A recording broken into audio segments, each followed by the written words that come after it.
Hey everyone, welcome. Thank you so much for joining us tonight. My name is Rob Phelan. I'm joined by Danny Mendonza. We are going to be your hosts for tonight's summer webinar series. I think this is webinar number 8, Danny, of the summer. Is that right? Yes. Yeah, it's My mind goes to seven. 7 or 8. We're right there. We've enjoyed our summers, I right? think it's 8 because we got 2 more after this, and we said we were going to do 10 total. 10. You can find the full list of events that we have covered so far at ChooseFIFoundation.org/events. That will have all of the replays for our past events and then links for our upcoming events as well. So next week, we are talking about how to invest for kids. And this can have 2 lenses. We're probably going to address both of them. That can be, as a parent, how do you start investing on behalf of your kid? And then as a kid, how do you get started investing? Like, what do you do from their perspective as well? So we want to give parents, teachers, any grandparents, aunts, uncles, basically adults who have incentive to try and help kids invest. How do we help them get started? So please make sure you join us next week, Tuesday at 8 p.m. Eastern time for that one. And then the following week, I think, Danny, this one's going to be really fun. We've got basically like activities for the FI family. So like, when we think outside the box, what are some things that we can do being in the FI community that will fit within our desired budgets? So it doesn't necessarily have to be cheap or free. It just means that we are intentionally choosing this. And then also, how does it further our cause? Like, how do we help kids develop maybe some money management skills? How do we help teach them to understand financial independence? So we're going to look at some games maybe that have a FI or a money lens to them and how you can use those, as well as a variety of other activities that you can do as a family that fit into a financial independent life. We have lots of great guests for those too. Tonight it's going to be just Danny and I. So we are flying solo tonight. We are talking about legacy planning and how to plan for the ones you love the most. So Danny, what can people expect tonight? So we all know that in the swing of life, we get busy, we go kind of on a rapid course, and we keep moving. We get stuck sometimes in a mundane, I go to work and I come back, and there are sometimes some important conversations that need to be had that we sometimes slip up and we don't have. And I'm going to put my hand up right there and say I'm walking along with you. We are living this with you. And so this conversation is meant to be live. It's meant to be something that we go ahead and discuss. We throw conversation back and forth about a plan of action. You have loved ones. Are there some things that you've already gone ahead and done? Are there some things that you need to do, and that conversations that you need to have with your spouse, your significant other in your life in order to make sure that you've planned accordingly? So if something were to happen to you or your spouse or your significant other, that you have planned accordingly, you've made a plan, and you've put it in place for those that you love. Yeah, so not the most comfortable conversation in the world, particularly since I am joining tonight as the person who has not done a lot of these things that we're going to talk about tonight. And I'm the person who knows we should do this. And I think my wife is listening tonight as well. And she's probably like nodding her head like, yes, we need to do this. And we haven't done it yet. We haven't put all of these steps in place that we should do to protect our futures. All right. So Danny, where should we start? I guess, what do you do in the Mendonza household? How do you account for the future? I guess it's just starting to have a dialogue with your spouse and having some important conversations. So one that came to mind with us when we first had our first child was a will. I am by no means a guru in this area. We have still got so much to learn, and we actually were just having a conversation the other night that we've since had another child and we need to go back and revisit and update. And so that's something that we need to focus on as well. But as far as the things that come to mind right out the bat are a will, and then also dabbling in your different insurances and making sure that you have got insurance in place to have money available for your kids or your significant loved ones if something were to happen to you. And that's definitely where I would start. Yeah. So the do you have a will? That's it's not a conversation that comes up at the dinner table too often, especially not between friends. But it's an important conversation to have. And like you said, it starts with the loved ones in your lives, whether that is a spouse at home, whether it's your parents, kids who are, if you're older and you have kids who are maybe reaching adulthood, and we need to have this difficult conversation with them about, what happens if parents pass away? What happens if our parents pass away? Like, those are all things that no one really wants to think about. It's kind of like insurance. Like, nobody really wants to think about the disaster happening, but we have to plan for it because no one does plan for these things to happen. It's not like you can say, oh, yes, I am planning on having a disaster next week, so I better make sure my insurance is in order. It wouldn't be a disaster if you knew it was coming as probably as much as it could be. So a will, a trust, some other legal things we might think about tonight. Let's start with insurance, though, because I think that's probably a more comfortable area for both of us, at least. What kinds of insurance do you think the average person needs? Generally, that comes to mind when I think just insurance is life insurance. Mhm. And I will throw out the name kind of Policy Genius is something that we settled on. It allows you to go ahead and dabble and look at insurances, but also shop around. So that would definitely be somewhere that I would gravitate to, encourage people to look and dabble, just explore. So even if you would just put in the simple Google search is, life insurance. And I know that one of the first questions that comes up when you think about life insurance is, how much should I be putting towards my life insurance? What's I that thought you were number? going to say term versus whole. And I was like, yes, that is probably the question. But no, you're right. It's probably the first question is how much?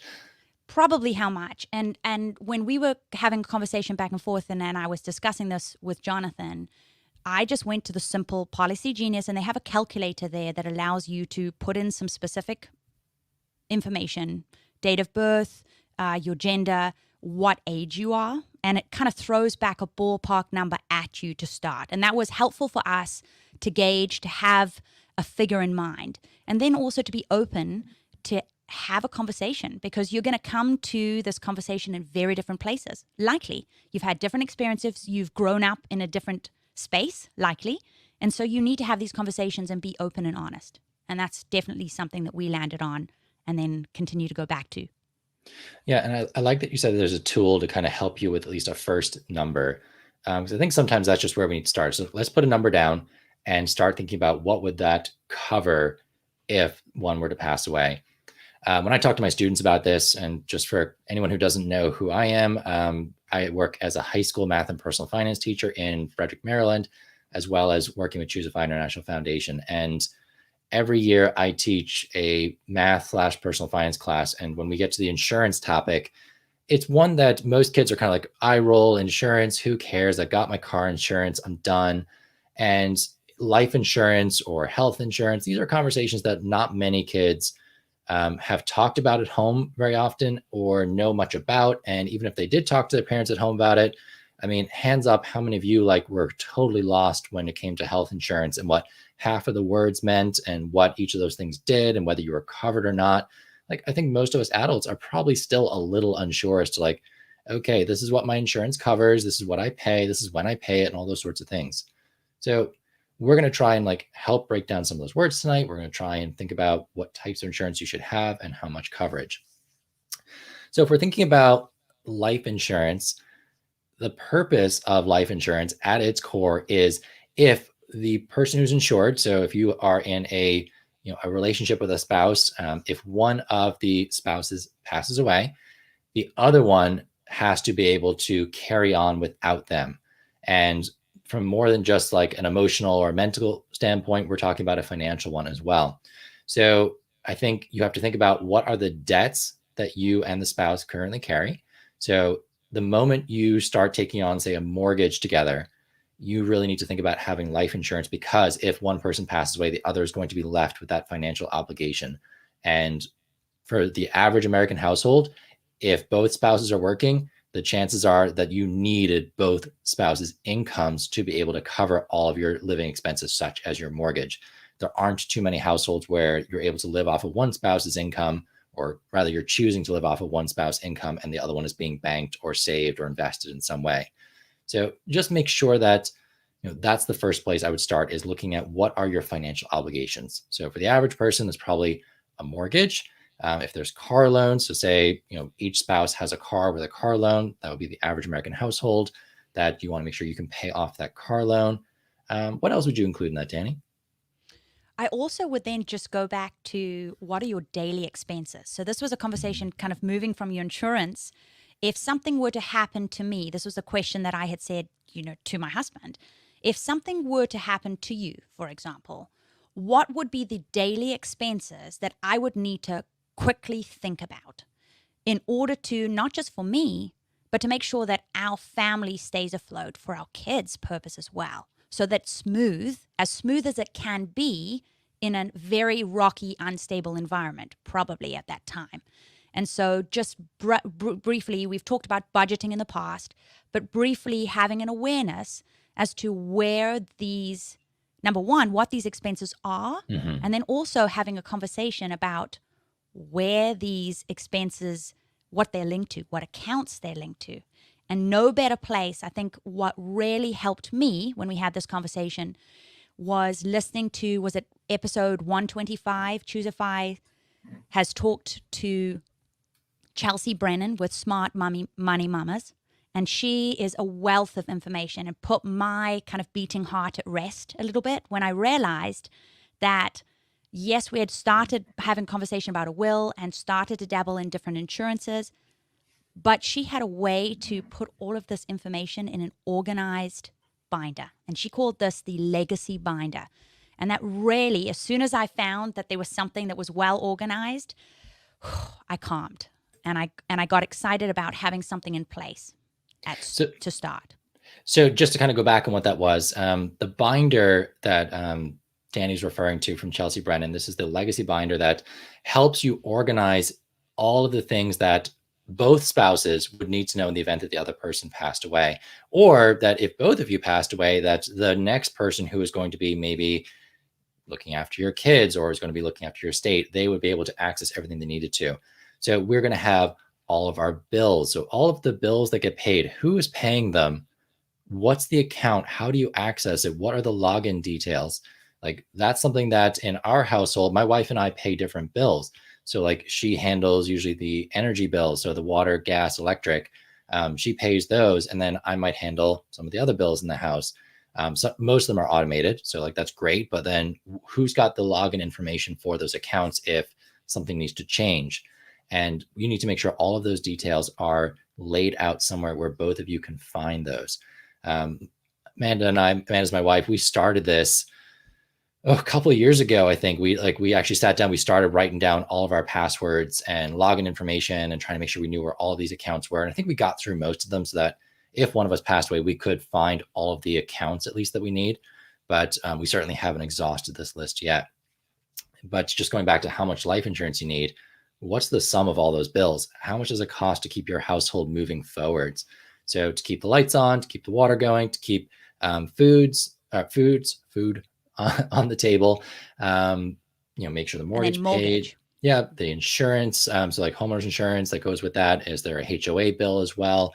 All of these things that just allow you to keep life moving forward as you are. And that's something that a lot of people maybe don't necessarily know. I think those of us in the FI community probably do have a good idea about this because we tend to know our FI number, which is based on our annual expenses. So many of you probably have a good idea of what this number is. But if you don't, I hope this is one of the catalysts for you saying, okay, I'm going to go find out this information. Let's just lay it all out. Let's see what are all our bills, who are they going to, and how much are they for? So let's figure out how much we actually need to cover with our incomes. When my wife and I did our life insurance, we decided that we were going to make sure we could, with the policies that we got, we could pay off the mortgage. So whichever one was left alive would be able to take the life insurance and pay off the remainder of the mortgage. So they would now have an annual expense that was much reduced because the mortgage payment was gone. We also wanted to say that the person who was left behind was going to be allowed, I think we said like 3 to 5 years of grieving time. That's what we kind of said. Like you're allowed to grieve for 3 to 5 years, and then you kind of have to move on. And in that sense, we said we want our life insurance policies to cover our income for 3 to 5 years. So when we got our policies, we were like, okay, mortgage plus 5 years of my income. That's how much my life insurance policy is going to be. Mortgage plus 5 years of her income is how much her life insurance policy is going to be. And that gave the other person a lot of financial ground to stand on to kind of keep moving forward, grieve, get all our affairs in order, and then move forward. What did you do, Danny, when it came to that number? Absolutely. That was definitely something that we considered, kind of that 3 to 5. But what we did strongly figure is that first year is probably going to be a wash, that first year. So we just looked primarily at that 1 year process. A couple of things that you also have to consider is funeral arrangements, having some of those conversations, what those costs would be right off the bat. And so that's when we look at that first year where we also factor in as well. Also knowing that you are probably going to have a period of time for that year that you might have some unpaid time. So you have to factor that in. And then you're also not going to be in the same state of mind too. So there might also be some emotional side of things that you also have to pick up in terms of grieving and being able to maybe reach out to someone. Or if you're living further away from family, being able to be with those that are loved ones and maybe factor that in. And that's a conversation that we had, knowing that my parents, still are in Yes. Southern Africa. For us, it was important to also factor in travel. I might need to take the kids and be surrounded by who I love and know first and foremost. And At, that was at a something we very factored in. short notice. I mean, someone passes Yes. away. Like if it's not something you knew that was coming, then yeah, you need to like, okay, kids, we're packing bags, we're getting on a plane. So and so has passed away, and we need to be there within a couple of days. I remember that happened to me when I first started my job after college. Let's see, so I was 24, just started my first like big kid job as a teacher, and 2 weeks into the job, my grandmother passed away. So my grandmother was in Ireland at the time, which is where most of my family is.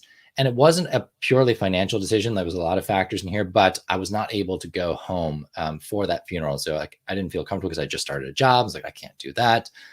It would have been a very large expense, particularly booking a flight to Ireland with very short notice. So you may have been looking at like $1,000+ for return flights.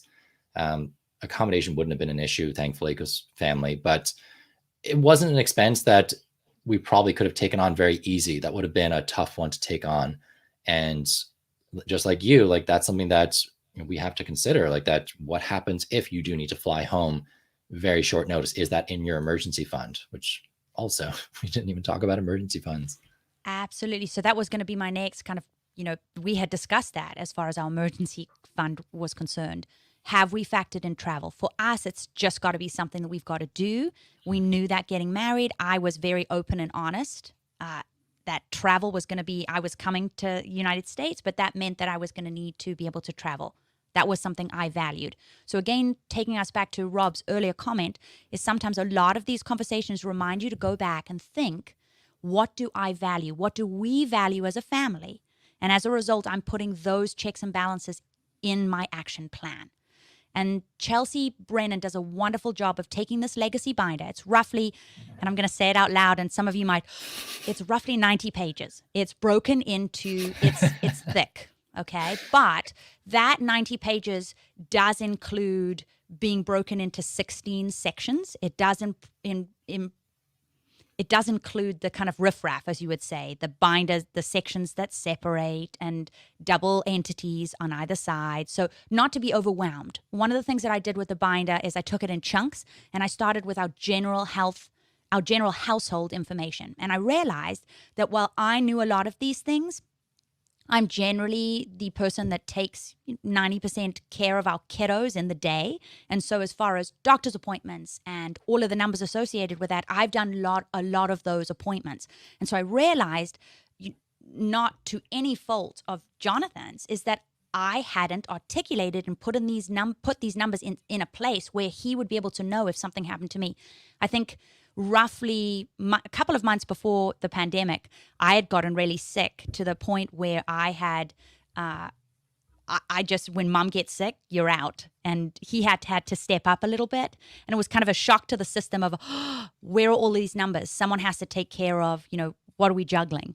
And it was just a good reminder on either side. Like you said, Rob, you lean on what you feel comfortable with sometimes. And so you forget that your spouse, your significant other might be picking up some things in your household and running them. And then you don't know anything about them. And I think in a well-organized team, there's no point in both of you focusing on the same task. Like we divide and conquer. So, each person takes on a different role in the house. And, you obviously, in a harmonious marriage, the tasks are divided evenly and each person feels like the other is pulling a significant amount of weight in the household running and responsibilities and that sort of thing. But yeah, make sure you know what the other person's actually doing and how it's done, so that if they are out of action, and like you said, being sick, or your spouse having to go on vacation or go away for a conference or something like that, like where they're just like out of the picture for a couple of weeks, I'm sure is a big eye opener for the other person.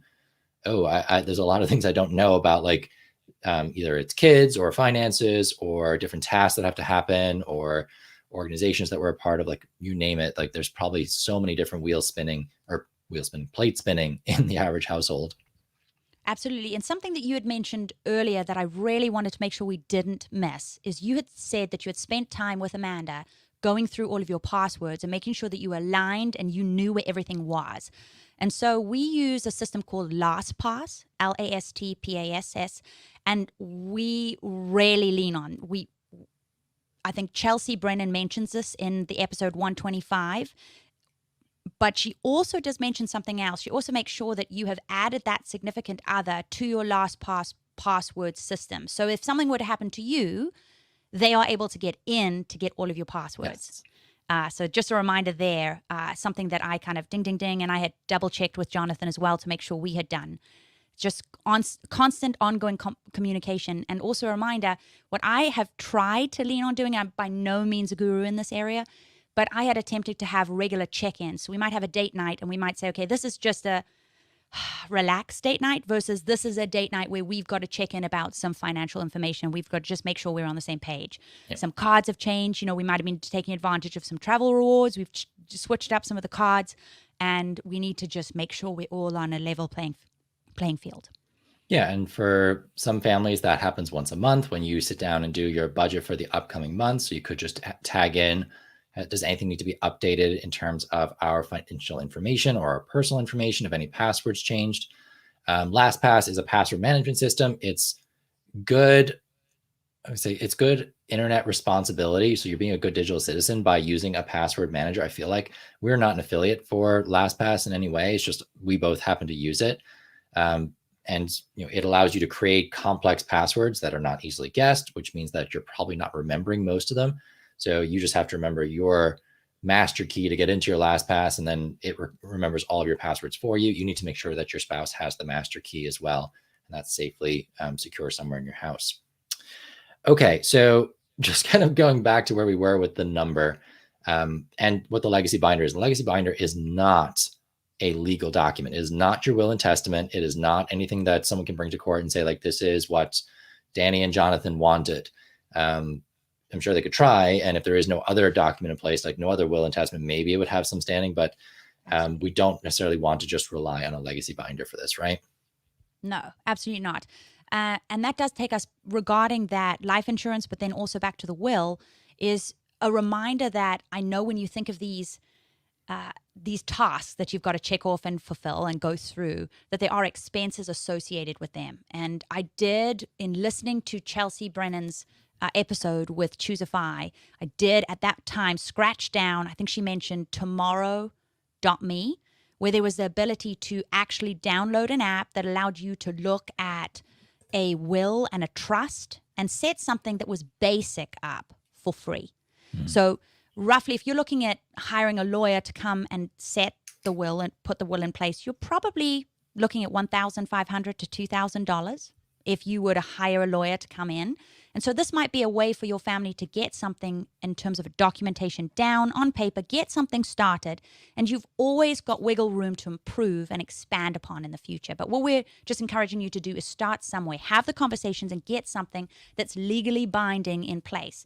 So with that will, you've basically got that person that's acting as that power of attorney who's helping you make, some of those decisions, but then also reminding you to think about those conversations. If something happened to me, have I got the money in place? But have I also thought about the first one that came to my mind, who would get our kids if something happened to either one of us? And do we agree on that? Mm-hmm. That was a good, open, honest conversation that we had to have. Do we agree where we would send our kiddos?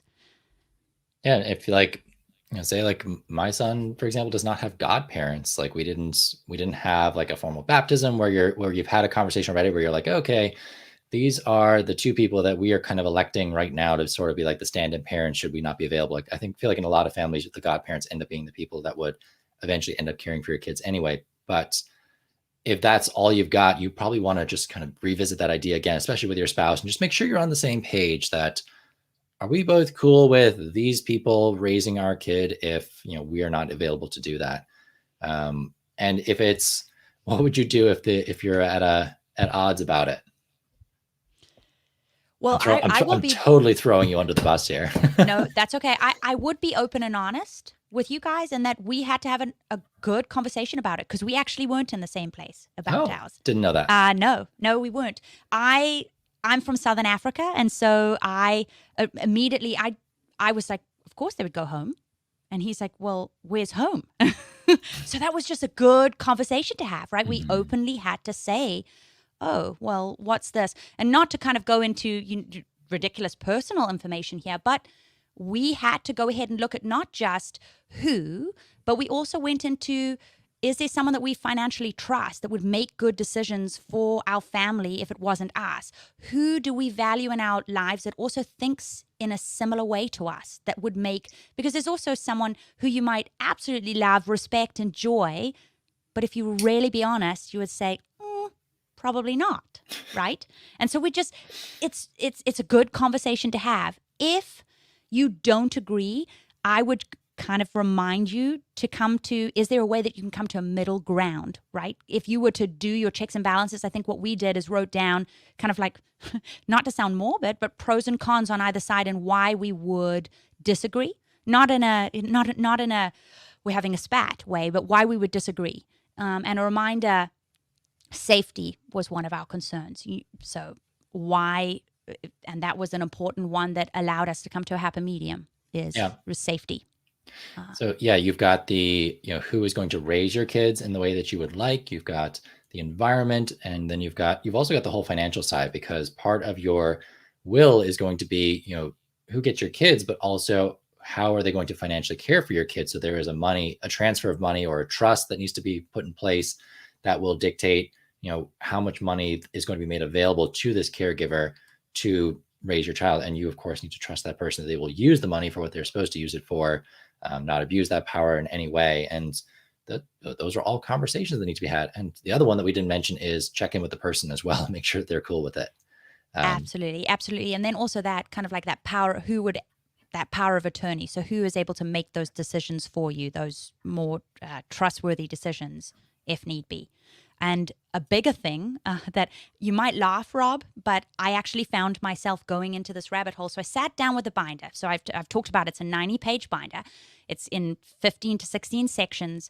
And I'm literally taking each section at a time, and I'm kind of grabbling and having conversations, and would say to Jonathan on one random evening, okay, so I'm asking you these questions. And he says, really? Do I have to, we have, he said, do I have to honest that now? Like, well, when is there? Like when did you think this was going to happen? Yeah. So I'm having the conversation, we're discussing it. And then I realized I woke up middle of the night and I realized, where have I put this legacy binder? If something were to happen to me, even tomorrow, have I put it in a place that someone would find it? Or if I put it in a Danny place that allows me to know where it is? And believe you me that, Rob, there are Danny places in our house where I kind of have thought through. Yes. So I've thought through it, and Jonathan's like, I wouldn't think to put it there. Why would you put it there? So it's just an open, honest conversation. I think Chelsea Brennan reminds us, not just with LastPass to get on the same page there, but she also reminds us there is not just a written copy. So you can either do one of two things. You can print this off. So I think it's a $39 fee. So it's not a substantial amount of money. When you're talking about having these conversations, having an organized process to lay this all out in and start somewhere, $39. And then she talks about, she gives you kind of a couple of hints. What would you do if? Couple of prompts. Yeah. Like just let's guide that conversation. Cause I tried to DIY this, and it's such a maze of like all the things you keep forgetting, like, oh, I forgot this. And just to have, someone laying out like, this is what you should think of. Kind of why I like YNAB as well, is that it has the budget categories already built in. So you're not like leaving something out. Absolutely. I love the fact that it's not a blank slate. It's not a blank Yeah. canvas. And you can obviously dabble and change things up. First thing comes to mind is I have done like a little baby book for my kids so that they can have conversations if I was not there.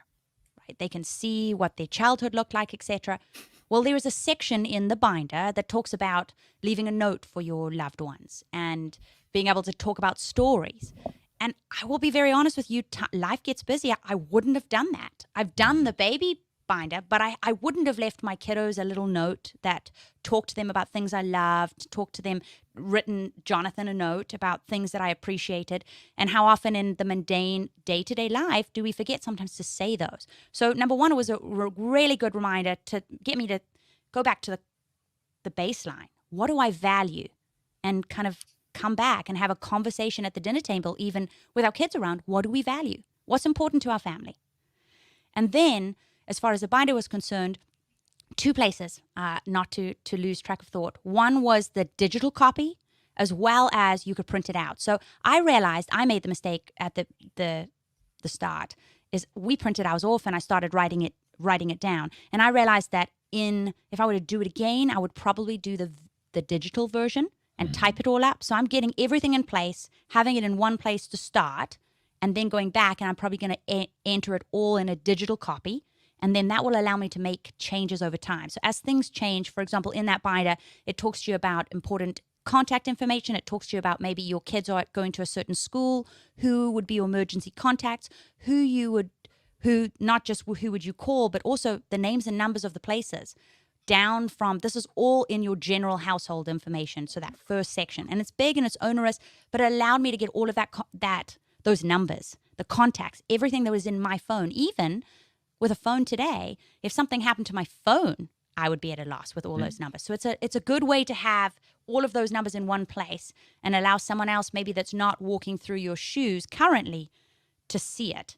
So just a reminder, you would take that copy, you would put it in a place, and maybe put it somewhere that's fireproof as well. Maybe you have a safe, maybe you make a copy, and then you also take a copy and you put it in another loved one's home as well. So if something were to happen to both of you, something were to happen where one of you couldn't be having a dialogue, someone else knows that you have this binder. And I'm assuming, like, if it's a digital copy, it's not sitting on your laptop, which is password protected, the average person can't get into.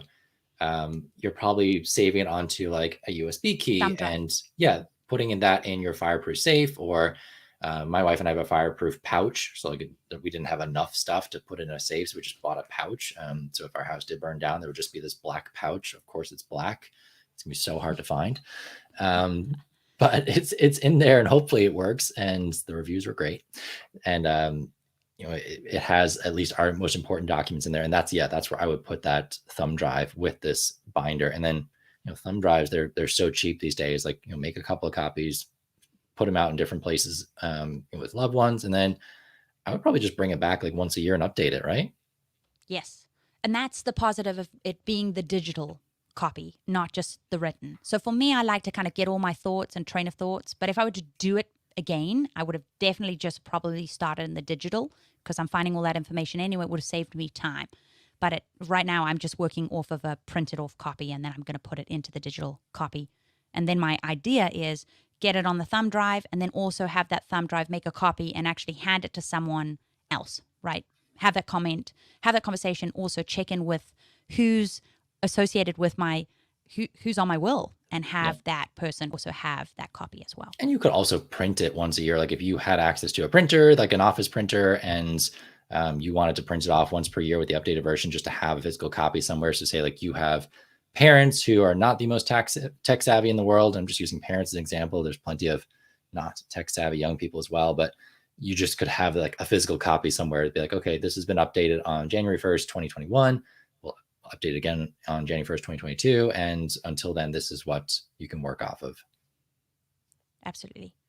I suppose kind of your question at the beginning was, what things would you do for your family? So a couple of things, every family is different, that would come to mind. We think we've touched on the will, kind of what's our estate look like? What is our money? How is our money housed, and what would it look like? And then we've touched on life insurance. We've got home insurance as well. And then for some families, depending on where you're working as well, also might be disability insurance. So it might not be that you're actually you do die, but Same idea something as life happens to you. insurance. Yeah, you're protecting your Exactly. income.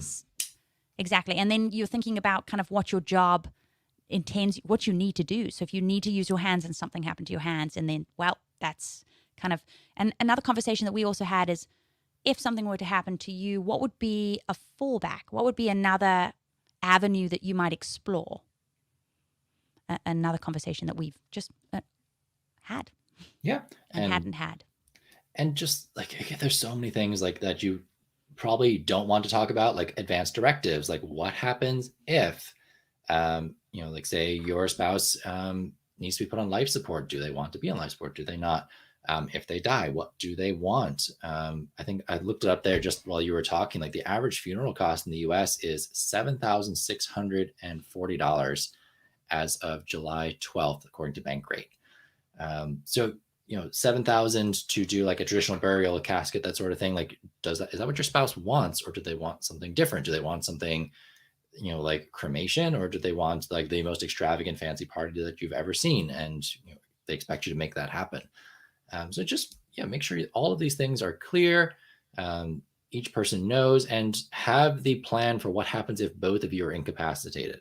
So it's one thing to say my spouse knows, but what happens if you guys are together? So both in the same car accident, both go down on the same plane, both whatever, fall off a mountain together. Like, what happens to the people that are left behind, and who gets to make those decisions? Absolutely. And I'm not sure about you, but having this conversation is definitely difficult. It's not something that comes naturally. It's not easy. It's not your regular day-to-day conversation. So you are going to have to stretch yourself. You're going to have to encourage each other. And that's where I encourage you to reach out to whoever that person is in your life that you're with, and have a conversation. Start today. Start small. What I liked about this binder is that I didn't just look at the entirety of those 90 pages. I broke it up into sections. I've been doing it for a while. I keep coming back to it, and life gets busy and I stop and I keep going. And then also, in a perfect world, you break those parts of the binder up, and then you come back together and have a conversation about them. So it allows you to have a more thorough conversation. Mm-hmm. Yeah. And I like that it is chunked up. Like, you don't have to do all 90 pages in one go.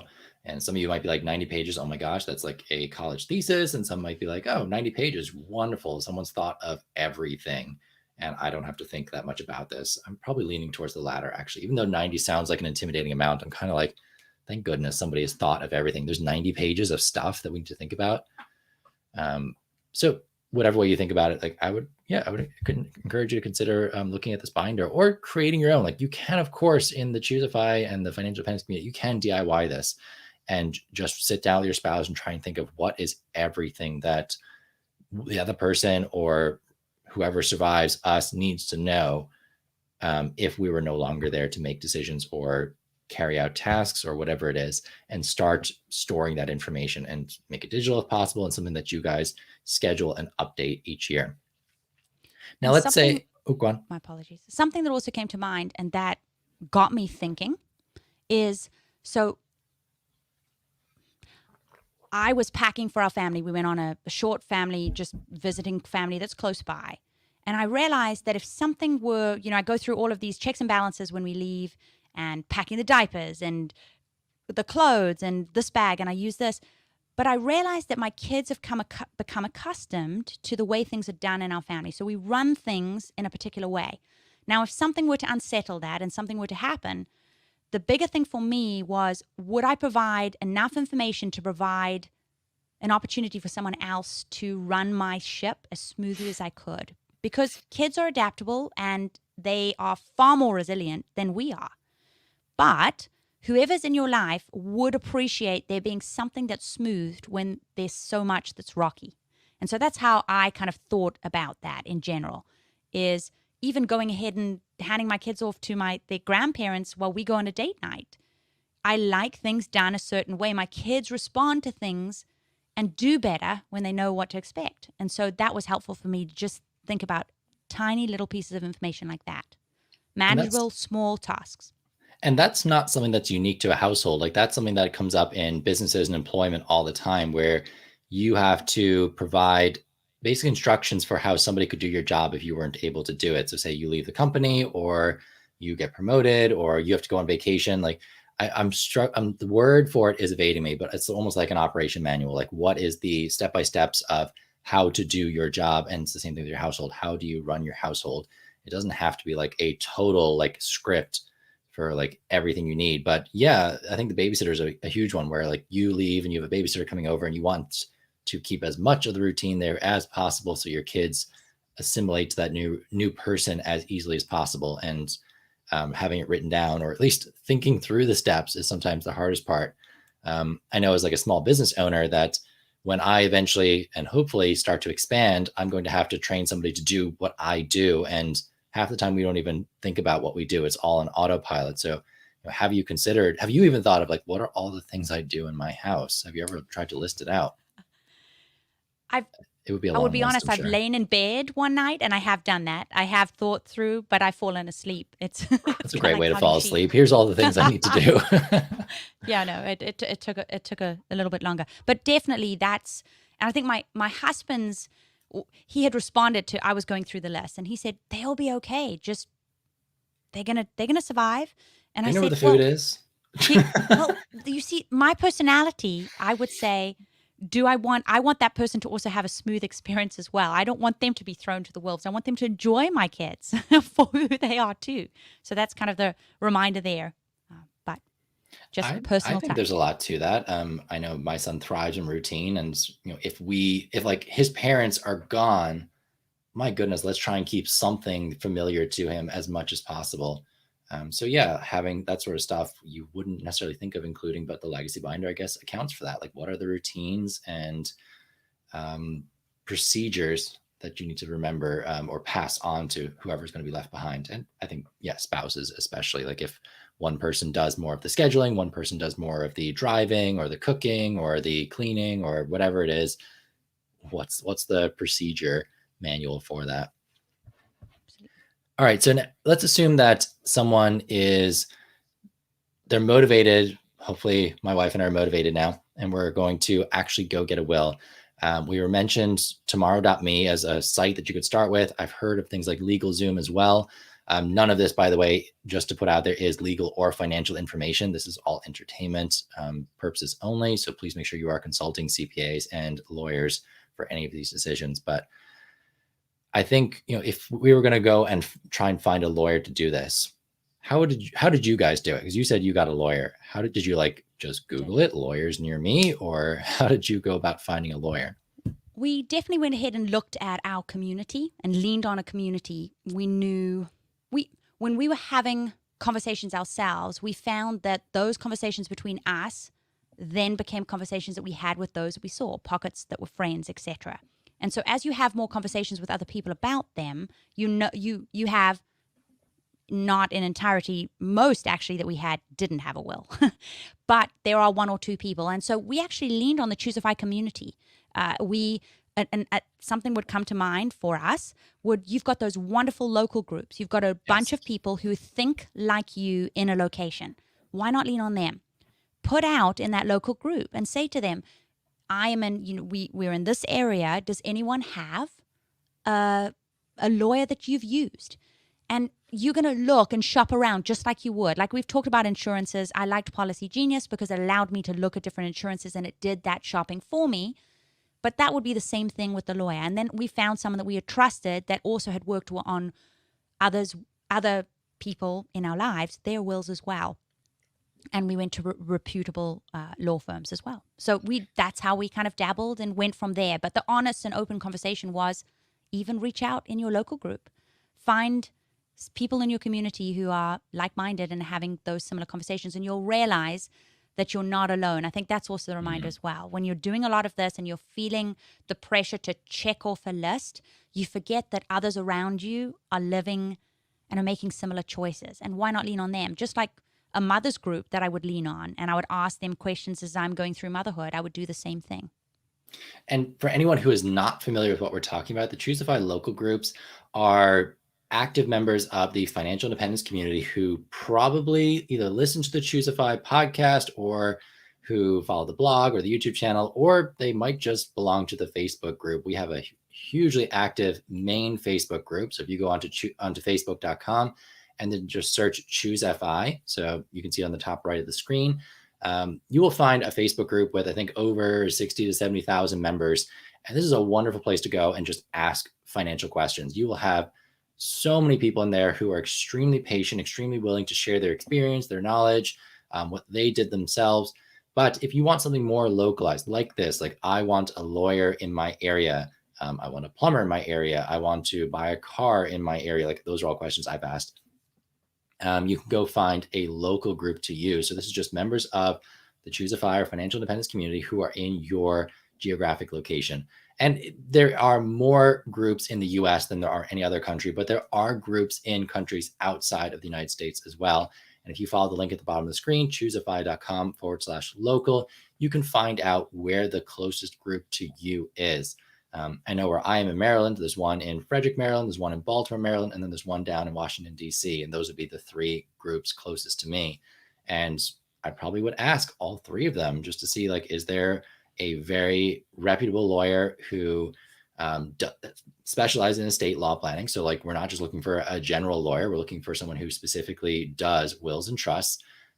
Maybe somebody who has met somebody in the financial independence community before, because there's maybe some nuances to what we want to do. So we think about things differently sometimes, and it's nice to have somebody who's a little bit more familiar with that. I find the same thing with accountants. Like, if I'm looking for an accountant, I want an accountant who is actually, if I say the word financial independence or FI, they know what I'm talking about. Because if they don't, I'm probably going to have questions from them they may not be able to answer, may not be familiar with. I also love that you mentioned plumbers, because just the other day, even sitting down to revisit the binder, I was actually in the general information category, writing down all sorts of people that we use to do with our home that I might have taken for granted, that we called them once or twice, we don't use them in a while, and so we don't have that number as readily available. And one of the things that we did in our local Richmond group is we have a document where we put information about handymen that we use and that are trusted, and also with a FI lens that we appreciate. So not only do we trust, but also are a good price for what they do. And so that was another reminder, and I was jotting down some of those numbers and making sure that I go back to that. Again, smooth. If there were a transition in our family, those are some of the things. You're not going to, you've lost your loved one, you might not prevent the washing machine breaking down. And so you've got to have those conversations and readily available numbers for anyone that would need them. I like that, a little ChooseFI, like Angie's list for each area, like who are reputable vendors that we recommend. And one thing I do as well is I go into the group and I just use the search feature and see if anyone's asked this question before. And that can sometimes be just a very quick way to get the information you want. But you will find in probably 99.9% of these groups that if you ask a question, you will have people jump on it to answer it for you. So it's a place that is a very safe spot to ask a question. You're not going to get judged or ridiculed. And there's probably already a lot of information going on in there. And hopefully we're starting to see some local meetups again. I think Richmond had a local meetup recently, like in-person local meetup, which is awesome. I'm sure they're starting to happen around the country as it becomes safe to do so. But yeah, have a look and see if any of those are going on near you, and maybe meet some people who live in your area that are thinking in a way like that you do or you want to. And especially people who've done it before you. Like, I love talking to the people in my area who are that bit further ahead on the journey than I am. And I can ask them lots of questions about, like, what did you do? How did you do it? What people in the area helped you get to that spot? And that's a great way to get great recommendations or references or ideas for what to do. Absolutely, because just a reminder to everyone who has tuned in and is following us, we are by no means expert in this dialogue and this conversation. Even Rob admitted at the very beginning, and me myself, I'm working through this binder. We're continuing to improve, and we're just why we're here. And even with ChooseFI Foundation, we are encouraging you to have conversations that are important, meaningful, and valuable to you and your families. We want others to share in the joy of those experiences as well, because they had them. So they're thinking ahead, planning ahead, and as a result, having these good conversations and not receiving all this information that's thrown at us, having done no planning, but actually acting because you've done the planning. And if you do have questions about the binder, we will have Chelsea Brennan joining us, not next week, but the week after, which I think is August 10th. It's not about legacy planning, but I'm sure we could squeeze a couple of questions in there for her if we want to, if you have any questions about the legacy binder and you want to know more. but you can also check it out, using the links that we gave. I think it was, ChooseFI.com/binder. So just, I guess, a recap, Danny, because we are almost at the top of the hour and we want to make sure we've, I guess, closed all the loops. When we're thinking about the future, we are trying to protect our assets. We're trying to protect our children if we have children, or our spouse if we have a spouse. And we're trying to make sure that if some piece of the puzzle is missing, the others are able to carry on without that piece. They can pick up and move forward. And we don't want anyone to be a bottleneck or the keeper of all the keys. And then when they're gone, everything's lost. So that goes for, all of your financial assets. So, there really shouldn't be any secret bank accounts out there anyway. But, if you've got different accounts in different places, make sure your spouse knows where all those things are. If you have adult children, make sure they know where all those things are. They don't need to know how much is in there, but just make sure they know, like, if we passed away, you've got to look for checking account, savings account, an online account. We've got brokerage, we've got retirement. Those should all be coming to you. And one thing we didn't talk about is making sure that the beneficiaries on those accounts are all up to date as well. Absolutely. Absolutely. So I guess if I were to put it kind of into a couple of steps that we would take right off the bat, I would encourage you guys to get this binder. It's easy, it's simple, it's laid out for you, and then you can adapt and move.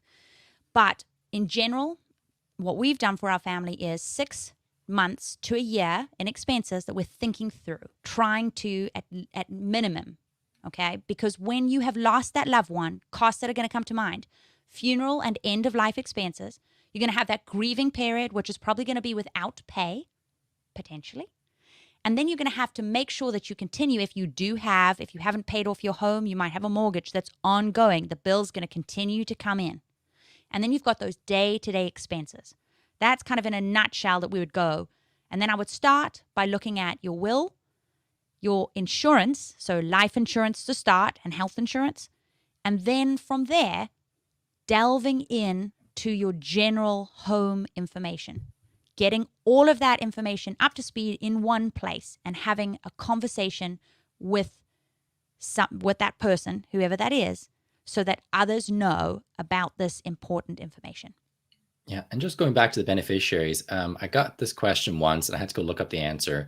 So if you have, say, a brokerage account, or let's say a retirement account, and you name the beneficiary as your spouse, divorce happens, it does happen, and the person remarries. And in their will, they say, I want all of my financial assets to go to my new spouse. If you have not updated the beneficiary on your retirement account, I think the beneficiary trumps any will when it comes to who gets what money. So that's, I believe that I'd have to double check that. Maybe someone in the audience can verify that for us. But I believe the beneficiary on the account will trump any request in a will when it comes to who gets the money. So like if you have, your old retirement account has not been updated, then, and your old spouse is still named as the beneficiary on that, even if they're not in your will, I think the money would go to them and the will would not be able to prevent that from happening, or to basically trump it and get the money back to where you want it to go originally. So make sure you go through all your accounts, update the beneficiaries. And that's your accounts, that's your life insurance, pensions, anything that if you pass away, there is some value to pass on to someone else, and any of your assets as well. So your house, like who is that going to if you pass away? Any automobiles, that sort of stuff. Now that's usually contained in your general will, but some of the bigger ones may not be. So like, for example, I have 2 books out in the world. If I were to pass away, I need to make sure that any royalties that are earned from those would in fact pass on to my wife and son, and not just kind of disappear into the world because Amazon or Ingram or whoever didn't know who to pay. So yeah, make sure you're thinking of all of those different things as well. Any final words of wisdom, Danny, before we wrap up tonight? Besides, get the binder and do it, or at least start thinking about this stuff. I guess the ending would be, don't be overwhelmed by all of the information. Start somewhere. If something were to happen to you, even tomorrow, have you done something that would make those lives that you leave behind smoother? It would make the transition smoother, and as a result, it would be easier. Even down to decluttering a house or a home. there would be a great start, something small and meaningful that you can start on. And I would 1% say, each day, right? 1% each day. And Mhm. then I would say, and I'm even reminded in saying this out loud, what do you value? And are you doing what you value? Yes. Do your actions reflect that value? That's always one of those like smack in the face gut moments where you're like, no, I'll go change it. It's a good reminder. But sometimes even then we get stuck, right? We get stuck in the mundane, continuing going in this wheel. Yeah. What All do we right. value? Well, thank you so much, everyone, for joining us tonight. So this, was a duo episode with Danny and I. We did not have a guest speaker tonight, but next week we are going to be coming back at 8 p.m. on Tuesday. We are talking about investing for kids. And like I said, this is going to be investing from the lens of a parent. Like, how do I start investing for my kids? So try and get their nest egg growing early. And then on the other side, if I was a kid, how would I get started investing? So how can you help the kids around you to get started on their own investing journey if they are showing an interest in it? Or we'll probably even talk about how do you start an interest in that sort of thing as well. So make sure you put that on your calendar. You can go to ChooseFIFoundation.org/events, and that has links. So there's a YouTube link. Pretty much as soon as we hang up this call, I'll be able to turn on the Facebook link for next week. So the site we're using, StreamYard, does not allow you to schedule out more than a week on Facebook, but it does let you schedule out on YouTube.